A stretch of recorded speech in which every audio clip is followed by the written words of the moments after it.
Welcome to this episode of Ebenson Ministry. और इस इवेंशन ministry के इस एपिसोड में मैं आप सबका स्वागत करता हूं। The book of Acts, chapter 13, verses 44 to 52. और आज जो है हम प्रेरितों के काम उसका 13 अध्याय 44 अध्याय से हम 52 अध्याय तक देखेंगे। अगले सब्त के दिन नगर के प्राय सब लोग परमेश्वर का वचन सुनने को इकट्ठे हो गए, परंतु यहूदी भीड़ को देखकर ढाह से भर गए और निंदा करते हुए पौलुस की बातों के विरोध में बोलने लगे। तब पौलुस और बरनबास ने निडर होकर कहा, आवश्यक था कि परमेश्वर का वचन पहले तुम्हें सुनाया जाता, परंतु जब तुम उसे दूर हटते हो और अपने को अनंत जीवन के योग्य नहीं ठहराते, तो देखो हम अन्य जातियों की ओर फिरते हैं, क्योंकि प्रभु ने हमें यह आज्ञा दी है, मैंने तुझे अन्य जातियों के लिए ज्योति ठहराया है, ताकि तू पृथ्वी के छोर तक उद्धार का द्वार हो। यह सुनकर अन्य जाति आनंदित हुए और परमेश्वर के वचन की बड़ाई करने लगे, और जितने अनंत जीवन के लिए ठहराए गए थे उन्होंने विश्वास किया। तब प्रभु का वचन उस सारे देश में फैलने लगा, परंतु यहूदियों के भक्त और कुलीन स्त्रियों को और नगर के प्रमुख लोगों को उकसाया और पौलुस और बरनबास के विरुद्ध उपद्रव करवाया, उन्हें अपनी सीमा से निकाल दिया।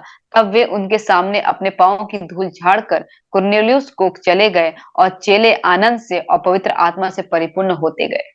In the previous class, we have seen Saint Paul and Barnabas talked about the gospel of Jesus Christ in a synagogue. और पिछले एपिसोड में हमने देखा था कि साधु पौलुस और बरनबास जो है वो आराधनालय में जाके परमेश्वर के सुसमाचार का प्रचार कर रहे थे। When the meeting was over, many people asked them to return. और जब वो जो सभा जो हो रही थी वो खत्म हो गई, तो बहुत सारे लोगों ने उनसे प्रार्थना की कि वो फिर से अगले हफ्ते वहां पे आए। So they were impressed by the teaching of Saint Paul regarding the Savior Jesus Christ. और वहां के जो लोग थे वो बहुत ही प्रभावित हो गए थे। साधु पौल ने जो प्रचार किया था हमारे उद्धारकर्ता यीशु मसीह के बारे में, उससे वो बहुत ही प्रभावित थे। The people who were inspired by the teaching of Saint Paul compelled him to continue the teaching in next Sabbath. और जो लोग जो साधु पौल की जो बातों से जो बहुत ही प्रभावित हो गए थे, वो लोग साधु पौल को बहुत ही प्रार्थना करने लगे कि अगले सब्त के दिन में भी वो लोग आके इसका ये सुसमाचार का प्रचार करें। So on the following Sabbath, almost all the city gathered together to hear the word of God. तो इसीलिए अगले हफ्ते का जो सब्त का दिन था, उस शहर के सारे लोग, ऑलमोस्ट सारे ही लोग वहां पे इकट्ठे हो गए थे उस सुसमाचार को सुनने के लिए, प्रचार को सुनने के लिए। When the Jews saw the crowds, they were filled with jealousy. और जब वहां के यहूदियों ने देखा उस भीड़ को, और वो डाह से भर गए। And the jealous Jews contradicted the things being spoken by Paul. और डाह से भरकर यहूदी उन लोगों ने जो कुछ भी पौल कहता था उनके विरोध में वो बातें करने लगे। They said what Paul was speaking amounted to blasphemy. और वो कहने लगे कि जो कुछ भी साधु पौलुस जो कुछ भी प्रचार कर रहा है वो सब कुछ दुष्ट आत्मा का प्रचार है। So this attitude of the Jews revealed that they were unworthy of eternal life. और इनका जो ऐसा स्वभाव जो था यहूदी लोगों का, ये दर्शाता है कि जो अनंत जीवन के ये योग्य नहीं है। And Paul and Barnabas spoke boldly and said it was necessary for the word of God to be spoken to you first. और तब पौलुस और बरनबास ने निडर होकर कहा, आवश्यक था कि परमेश्वर का वचन पहले तुम्हें सुनाया जाता। They told them that the Jews deserve to be informed about the gospel first.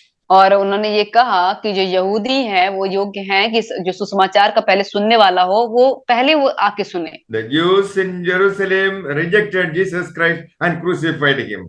और जो यहूदी जो यरूशलेम में थे उन्होंने यीशु मसीह को त्याग दिया और उन्होंने उसको क्रूस पे चढ़ा दिया। Now his disciples also experienced the same rejection. और जब उसके अब यीशु मसीह के जो चेले थे वो भी सेम उस रिजेक्शन को वो अनुभव कर पा रहे थे।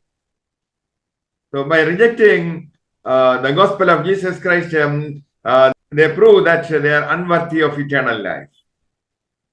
और जब उन्होंने उसके चेलों के जो थे सुसमाचार को जब उन्होंने त्याग दिया, तब उन्होंने ये साबित कर दिया कि वो अनंत जीवन के योग्य नहीं है, हकदार नहीं है।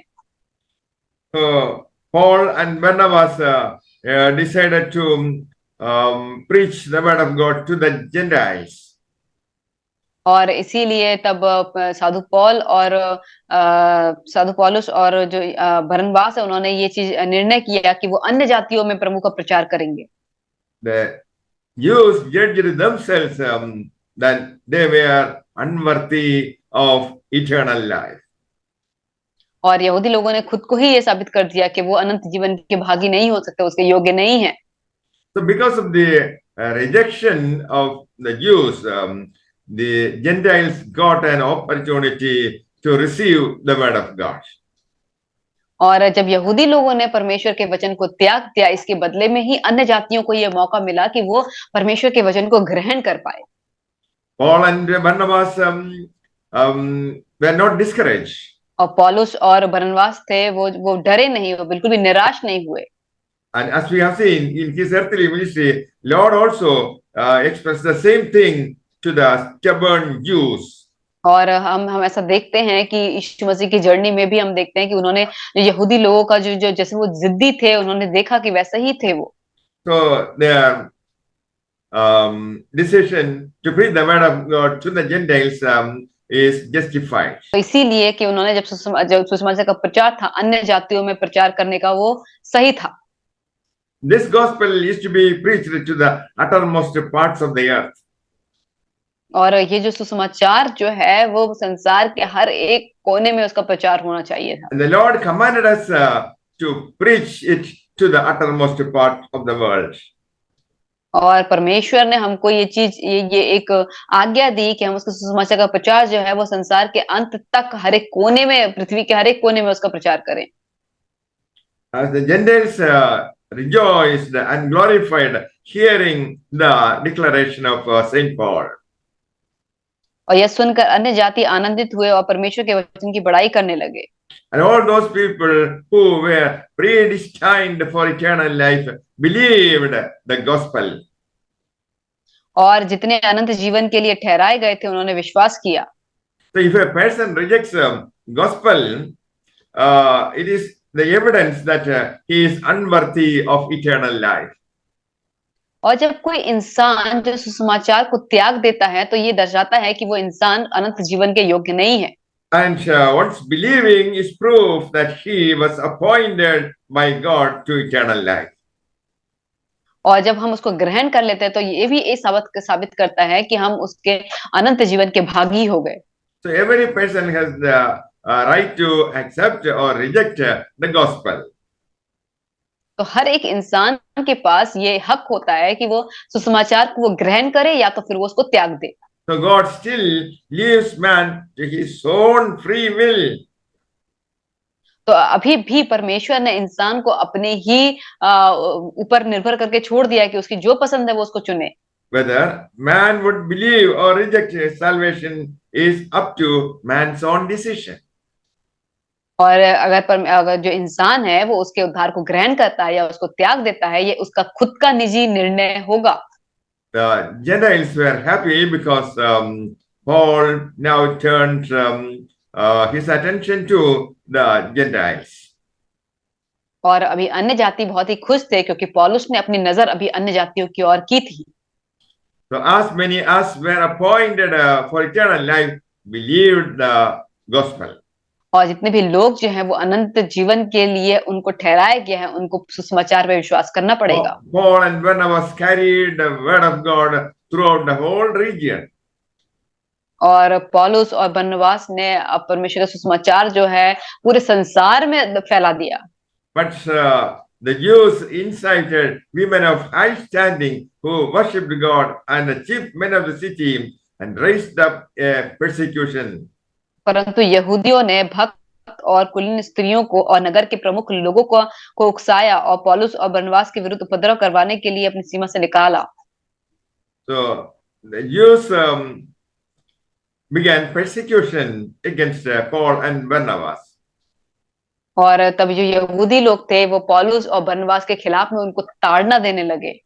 They mobilized the support of prominent Jewish women. और वो जितने भी कुलीन जो स्त्रियां थी उनका वो सपोर्ट करने लगे। And they cast out Paul and Barnabas out of their borders. और उन्होंने पौलुस और जो बरनबास थे अपनी सीमा में से उन दोनों को निकाल दिया। And Paul and Barnabas shook off the dust of their feet against that city. और तब उनमें से उनके सामने पौलुस और बरनबास ने अपने पांवों की जो धूल होता है उसको झाड़ दिया। That was the instruction given to the disciples by Jesus Christ. और यही वो इंस्ट्रक्शन था जो यीशु मसीह ने अपने चेलों को दिया था। Jesus asked them to shake off the dust of their feet if a city rejects them. और यीशु मसीह ने उनसे कहा था कि तुम अपने पैरों की जो धूल होती है वो वहां पे झाड़ के आ जाना, जो उस शहर में जो तुमको ग्रहण ना करे। One day the dust will give a testimony against that city before God. और एक दिन ऐसा आएगा जब वो जो धूल होगी जो तुम झाड़ के आओगे वो परमेश्वर को गवाही देगी उस शहर के खिलाफ। And the disciples were filled with joy with the Holy Spirit. और जो चेले जो थे आनंद से और पवित्र आत्मा से परिपूर्ण होते गए। This infilling by the Holy Spirit is essential for power. और जो पवित्र आत्मा से जो भरना होता है वो बहुत ही जरूरी होता है ताकत के लिए।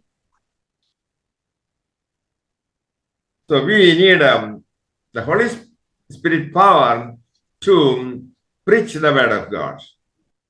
तो हमें जो है परमेश्वर के वचन को प्रचार करने के लिए पवित्र आत्मा की जरूरत है। So every believer has to long for filling of the Holy Spirit. और हर एक जो विश्वासी होता है उसको पवित्र आत्मा से भरने की लालसा होनी चाहिए। May the Lord bless you all with these words. Amen. परमेश्वर आप सबको इन वचनों के द्वारा आशीष करे। आमीन।